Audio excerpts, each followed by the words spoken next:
हमारा दूसरा प्रश्न है कि आज वर्तमान में हमारी शिक्षा आप देखते हैं कि कितनी महंगी हो चली है।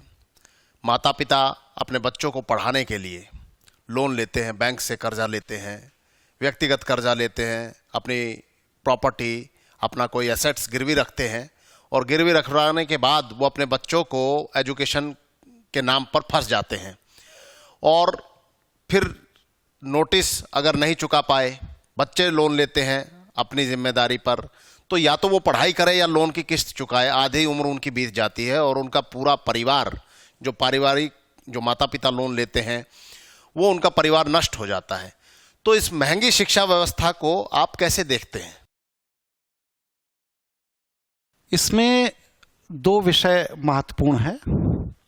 पहला विषय यह है कि हमारी जो सनातन जीवन शैली है, इसमें शिक्षा कभी व्यवसाय का अंग नहीं रही। हमारे यहाँ गुरुकुलों में आचार्य जो बच्चों को शिक्षा देते थे, वह पूरी की पूरी शिक्षा निःशुल्क देते थे और उन गुरुकुलों का जो व्यय था वो राजा उठाते थे। उन गुरुकुलों में लोहार का बच्चा भी पढ़ता था, बढ़ई का बच्चा भी पढ़ता था, गांव के ग्वाले का बच्चा भी पढ़ता था, राजघराने के बच्चे भी पढ़ते थे, मंत्री का बच्चा भी पढ़ता था, सेनापति का बच्चा भी पढ़ता था। किसी से कोई शुल्क नहीं लिया जाता था। और जब शिक्षा पूर्ण हो जाती थी तब एक गुरु दीक्षा का आयोजन होता था कि व्यक्ति ने आपके गुरुकुल में जो शिक्षा ली, उसमें गुरु का जो समर्पण रहा व्यक्ति के जीवन में, उसके बदले में सम्मान स्वरूप, बिना किसी दबाव के, स्वेच्छा से जो व्यक्ति जो भी कुछ अपने गुरु के चरणों में अर्पित कर देता था, वह पर्याप्त होता था। आज अंग्रेजों के भारत आगमन के उपरांत भारत में विधि बना करके शिक्षा दी जाने लगी, जिसे एजुकेशन लॉ कहते हैं। और उस एजुकेशन लॉ के तहत ज्ञान को एक व्यवसाय बना दिया गया, शिक्षा को एक व्यवसाय बना दिया गया, विद्यालयों को व्यावसायिक केंद्र बना दिए गए, विश्वविद्यालय को व्यावसायिक केंद्र बना दिए गए।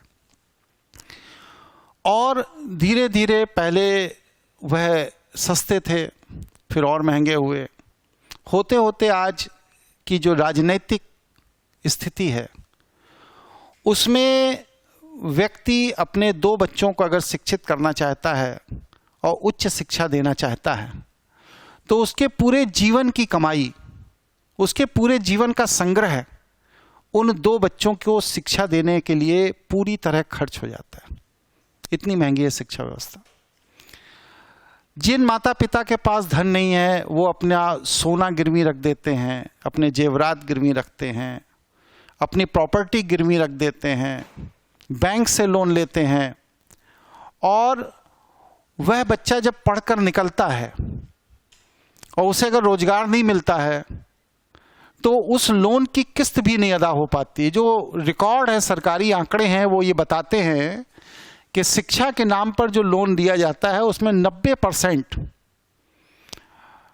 लोन कभी अदा नहीं होता।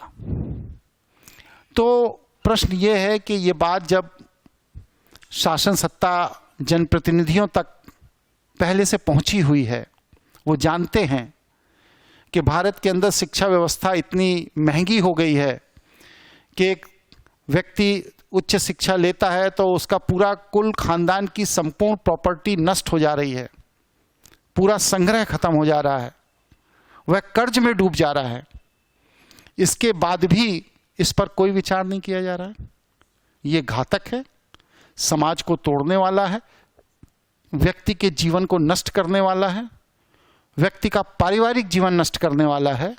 इसलिए इस तरह की उच्च महंगी शिक्षा पद्धति का मैं सदैव विरोध करता हूं। और मेरा ये मत है कि विश्व के करीब 40 से अधिक देशों में, जो मेरी जानकारी में है, वहाँ पर शिक्षा निःशुल्क है, फ्री है। और उच्च शिक्षा वही व्यक्ति लेते हैं जिनको कोई स्पेशलाइजेशन करना होता, विशेषज्ञता जहाँ हासिल करनी होती है।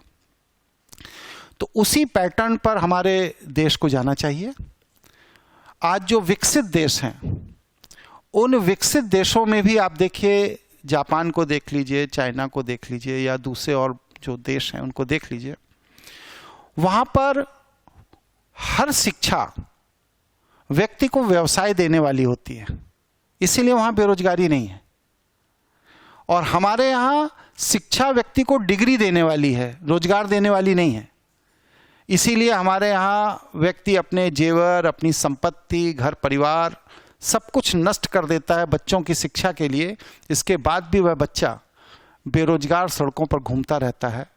ये राष्ट्र के लिए बहुत दुखद चित्र है। इस पर चिंतन होना चाहिए और इस पर नई कार्यनीति का निर्धारण होना चाहिए, जिससे इतनी महंगी शिक्षा व्यवस्था को सर्वसुलभ बनाया जा सके। मेरा ये मत है।